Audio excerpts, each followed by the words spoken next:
Operation सिंदूर जो 7 मई 2025 को भारतीय सशस्त्र बलों द्वारा पाकिस्तान और पाकिस्तान अधिकृत कश्मीर पीओके में आतंकी ठिकानों पर सटीक हमलों के रूप में शुरू किया गया था, भारत और पाकिस्तान के बीच तनाव को और बढ़ा दिया। इसने यह ऑपरेशन 22 अप्रैल 2025 को जम्मू कश्मीर के पहलगाम में हुए आतंकी हमले के जवाब में था, जिसमें 26 लोग मारे गए थे, जिनमें ज्यादातर पर्यटक थे। बात तो जो है भारत का जो सरदर्द बनी गए थे, जो आतंकी ढांचा था पाकिस्तान में और पाकिस्तान अधिकृत कश्मीर में, उन ठिकानों पर भारत ने सटीक हमले किए हैं, जिनमें जैश ए मोहम्मद और लश्कर ए तोयबा के प्रमुख केंद्र शामिल थे। जैसे बहावलपुर में जैश ए मोहम्मद का मुख्यालय और मुरीद के में लश्कर ए तोयबा का मुख्यालय है मुरीद के में, और दावे किए जा रहे हैं लगभग 100 आतंकवादी के मारे जाने की बात कही जा रही है और 60 से ज्यादा आतंकवादियों के घायल होने की बात इसमें कही गई है। जैसे मोहम्मद के प्रमुख मौलाना मसूद अजहर ने दावा किया कि उनके परिवार के 10 सदस्य और 4 उनके सहयोगी इस हमले में मारे गए हैं, जो कि उन्होंने खुद पुष्टि की है। इन हमलों में ने आतंकी संगठनों की परिचालन क्षमता को काफी कमजोर किया है। जो आतंकी जो संगठन थे, उनके जो परिचालन क्षमता थी, उससे इस हमलों के बाद वो कमजोर हुई है। अब इसमें जो भारत का जो रणनीतिक संदेश जाता है वो है कि ऑपरेशन सिंदूर ने भारत की नई रणनीतिक दृष्टिकोण को प्रदर्शित किया, जिसमें सीमा पार गहरे हमले करने की क्षमता और आतंकवाद के खिलाफ शून्य सहिष्णुता, जिसे कहते हैं जीरो टॉलरेंस की बात जो बार बार कह रहे थे, शामिल है। भारत ने ये जो संदेश दिया है, जिस तरीके से सटीक हमले हुए हैं, पिन पॉइंट स्ट्राइक जो हुई है, उससे केवल ये संदेश आतंकवादियों को ही नहीं गया है, ये पाकिस्तान को भी गया है और विश्व को भी गया है कि भारत की जो मारक क्षमता है, भारत की जो ताकत है, वो कितनी है और कितनी सटीक है। एक तो ये संदेश गया है। दूसरा जो संदेश गया है कि भारत ने एक इसमें केवल उन ठिकानों को, जो आतंकवादी ठिकानों को टारगेट किया और कोई ऐसी जो जिससे उत्तेजना हो, युद्ध भड़के, ऐसी कोई भी कार्रवाई नहीं की। ना उसने पाकिस्तान पर हमला किया, जिस तरह से ट्रोलिंग होती है, जैसे पाकिस्तान मुसलमान, हिंदू मुसलमान होता है, परंतु जब बात आई पहलगाम के बदले लेने की, तो भारतीय सेना ने जो सटीक और जो धैर्य से, जो शौर्य से, जो बुद्धिमत्ता से का परिचय दिया, वो भी एक वो है जो संदेश गया विश्व के लिए कि उन्होंने एक सही टारगेट चुना। उसमें उन्होंने किसी को नुकसान पहुंचाने की कोशिश नहीं, केवल उसको नुकसान पहुंचाया जो भारत को नुकसान पहुंचा रहा था या विश्व के लिए नुकसानदायक था। आतंकवादी संगठन जहां आतंकवाद पल रहा था, उन्हीं ठिकानों को निशाना किया और ये संदेश भी उन्होंने विश्व को दिया, और कि हमने ना नागरिक ठिकानों को टारगेट किया, ना सैनिक ठिकानों को, हमने केवल आतंकवादी ठिकानों को, चाहे आतंकवादी हो, किसी धर्म का हो, किसी देश का हो, कोई उससे कोई रिलेशन नहीं है। हमारा टारगेट केवल आतंकवाद था, वहां पर हमने हमले किए हैं। ये संदेश भारत की तरफ से गया। भारत ने अंतर्राष्ट्रीय समुदाय को यह संदेश दिया कि वह आतंकवाद के खिलाफ निर्णायक कार्रवाई कर सकता है। आतंकवाद कहीं भी होगा, हम वहां जाके, और वो कहीं भी छुपा होगा, चाहे वो भीड़ में भी क्यों न छुपा हो, हम उसे पिन पॉइंट करके उसे वही मार गिराएंगे। ये संदेश भारत ने दिया है।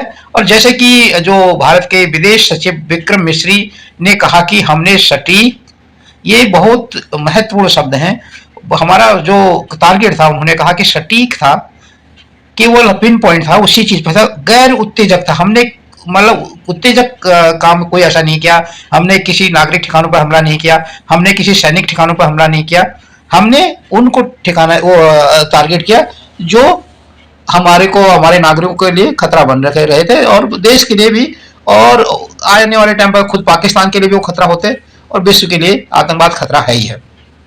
और एक जिम्मेदार पूर्ण कार्रवाई भारत ने की, और इसीलिए इसका जो भारत की इस कार्रवाई को सभी ने सराहा भी है। अब जो इसी कार्रवाई के बाद घरेलू जो समर्थन मिला ऑपरेशन को भारत में व्यापक समर्थन मिला। राजनीतिक दलों, मशहूर हस्तियों और नागरिकों ने इसे पहलगाम हमले का उचित जवाब माना, क्योंकि पहलगाम में जो पीड़ित थे, जिन्होंने अपनों को खोया, उनकी भी ये अपील थी कि हमारा दुश्मनी किसी जाति या किसी धर्म या किसी देश से नहीं है, परंतु जिन्होंने ये पहलगाम में आकर निर्दोष नागरिकों को, वहां के पर्यटकों को मारा है, उनको नहीं बख्शा जाए। तो वो लोग, उसी हिसाब से यह ऑपरेशन किया गया, ऑपरेशन सिंदूर। तो उनकी जो भावना थी उसका भी वो आदर हुआ।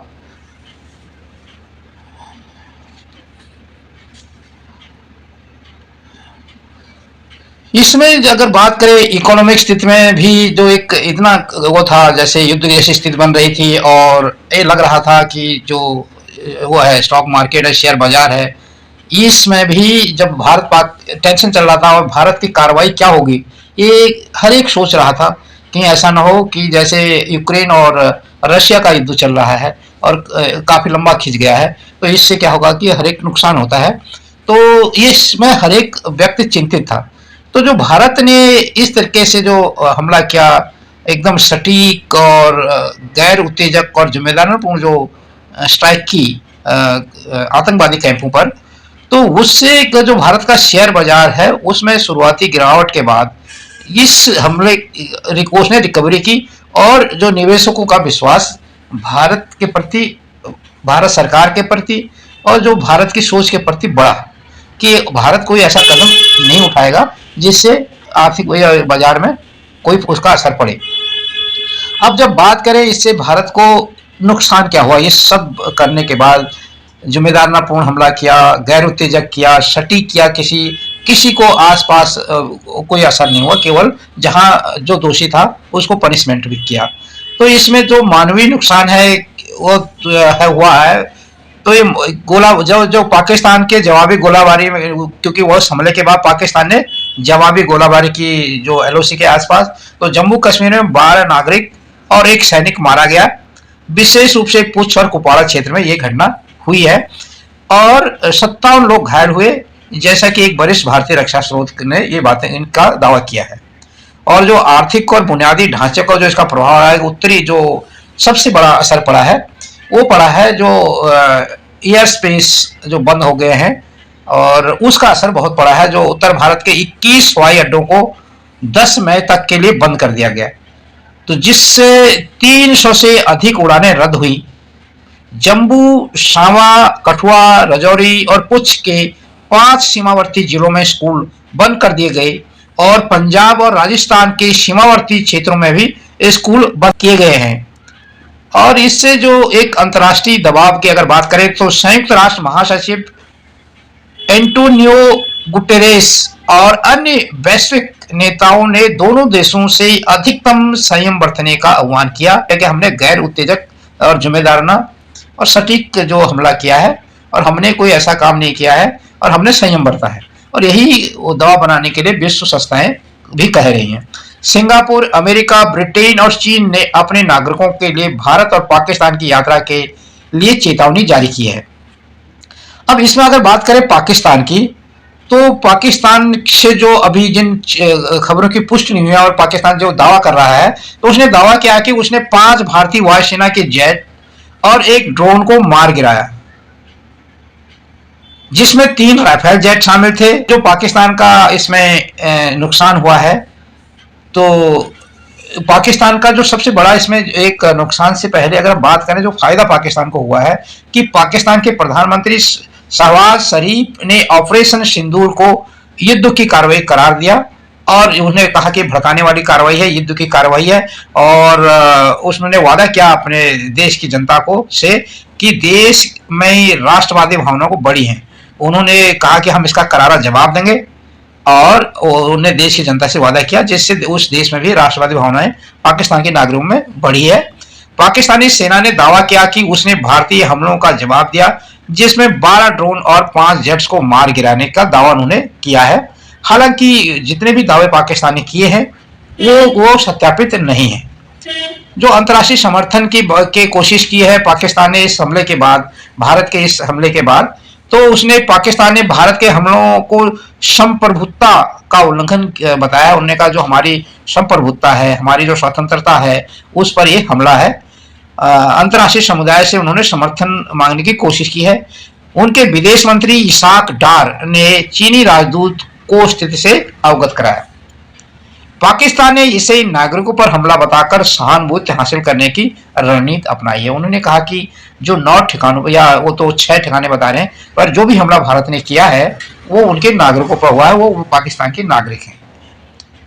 और जो सैन्य जवाब की बात हुई है, जो अभी हम बता रहे थे कि जो भारत को नुकसान हुआ है इसका, तो पाकिस्तान ने क्या किया है कि पाकिस्तान की सेना ने जम्मू कश्मीर के में जो नियंत्रण रेखा है, जो एलओसी है, वहां पर गोलाबारी की, जिसमें भारतीय पक्ष को नुकसान पहुंचा है।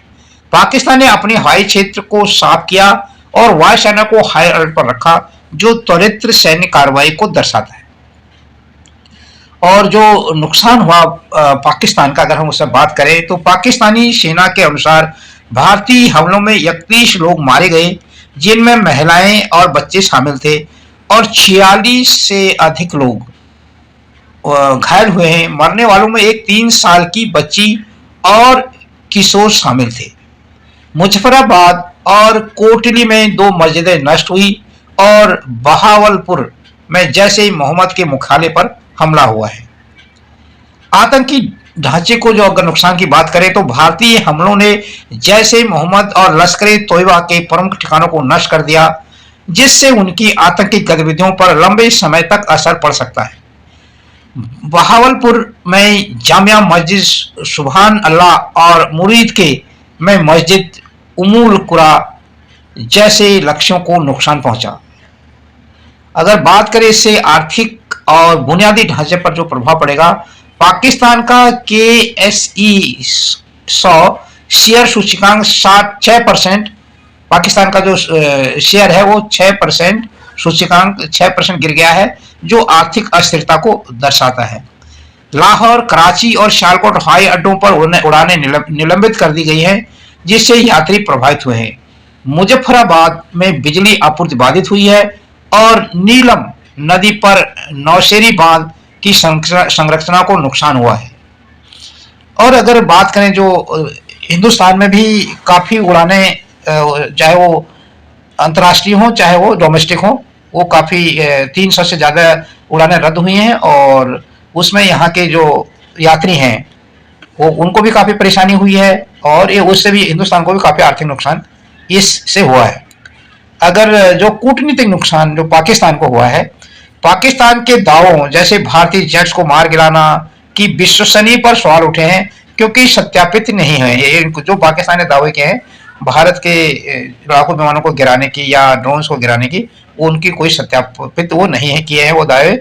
और भारत ने हमलों को आतंकवाद के खिलाफ कार्रवाई के रूप में प्रस्तुत किया। जो भारत ने कार्रवाई की है, जो भारत ने वहां पर हमले किए हैं, वो उन्हें कहा कि हमने आतंकवाद के खिलाफ कार्रवाई की है, जिससे कई देशों ने स्वीकार किया है, जिससे पाकिस्तान की स्थिति कमजोर हुई है। भारत का इस उससे दावे से कि हमने गैर उत्तेजक, जिम्मेदारापूर्ण और सटीक हमला किया, और केवल आतंकवादी ठिकानों पर किया। इससे भारत की स्थिति मजबूत हुई है, और विश्व के जो आतंकवाद के खिलाफ लड़ने वाले देश हैं वो भारत के साथ खड़े हुए हैं। अगर बात करें, तुलनात्मक बात करें पाकिस्तान और भारत की स्थिति, तो भारत ने जो ऑपरेशन सिंदूर के माध्यम से आतंकवाद के खिलाफ अपनी सैन्य और रणनीतिक क्षमता को मजबूत किया है, घरेलू समर्थन हासिल किया है, और आतंकी संगठनों को गंभीर नुकसान पहुंचा है। हालांकि सीमावर्ती क्षेत्रों में मानवीय और बुनियादी ढांचे को नुकसान हुआ है, और अंतर्राष्ट्रीय दबाव बढ़ा है, क्योंकि अंतर्राष्ट्रीय दबाव फिर भी भारत के ऊपर बढ़ा है, क्योंकि कोई नहीं चाहता देश की लड़ाइयां हों। पाकिस्तान की अगर बात करें इसी उस संदर्भ में, तो जवाबी गोलाबारी में कूटनीतिक प्रयास उसने जारी किए, जरिए अपनी स्थिति को मजबूत करने की कोशिश किया उसने एलओसी में भारत के पर फायरिंग करके। लेकिन आतंकी ठिकानों, नागरिकों और आर्थिक स्थिरता को भारी नुकसान पाकिस्तान का हुआ है। इससे इसके दावे की विश्वसनीयता को कमी के कारण जो उसने कहा है कि हमें ये भारत ने नागरिक ठिकानों पर हमला किया, या हमने भारत के इतना वो हवाई जो है जेट हैं या ड्रोन से गिराए हैं, वो जो दावे हैं उनकी विश्वसनीयता उसको कोई और सत्यापित नहीं कर पाया है, उनकी विश्वसनीयता पर सवाल खड़े हुए हैं। अगर हम बात करें कि जो ऑपरेशन सिंदूर है, भारत को आतंकवाद के खिलाफ एक मजबूत संदेश इसने देने और आतंकी ढांचे को कमजोर करने में सफलता दिलाई है भारत को। और लेकिन सीमावर्ती क्षेत्रों में जो नुकसान और बढ़ते तनाव ने दोनों देशों के लिए जोखिम बढ़ा दिया है। पाकिस्तान ने जवाबी कार्रवाई और कूटनीतिक प्रयासों से अपनी स्थिति बनाए रखने की कोशिश की है, लेकिन अंतर आतंकी ठिकानों और आर्थिक स्थिरता को हुए नुकसान ने उसे कमजोर किया है। दोनों देशों के बीच तनाव बढ़ने से क्षेत्रीय स्थिरता पर खतरा बना हुआ है और अंतर्राष्ट्रीय समुदाय की मध्यस्थता महत्वपूर्ण हो सकती है। कुछ दावे जैसे पाकिस्तान द्वारा भारतीय जेट्स को मार गिराने की बात असत्यापित है और इनका उल्लेख किया गया, परंतु ये अविश्वसनीय है। और बाकी वो लगातार अपनी स्थिति बॉर्डर पे जो एलओसी पर है, खासकर जम्मू कश्मीर में, वो उसको मजबूत करके भारत को नुकसान पहुंचाने की कोशिश कर रहा है। तो ये था जो ऑपरेशन सिंदूर भारत ने चलाया और पाकिस्तान और पाकिस्तान अधिकृत कश्मीर के 9 ठिकानों पर, आतंकवादी ठिकानों पर हमले किए। उससे क्या स्थिति बनी है भारत और पाकिस्तान की, उससे जुड़ा खबर। आपको वीडियो कैसा लगा आप अपनी टिप्पणी में जरूर लिखना। अगर आप इस चैनल पर नए हैं तो उस चैनल को सब्सक्राइब करना और बेल का आइकन भी दबाना, इसी तरह के वीडियो देखने के लिए हमसे जुड़े रहना।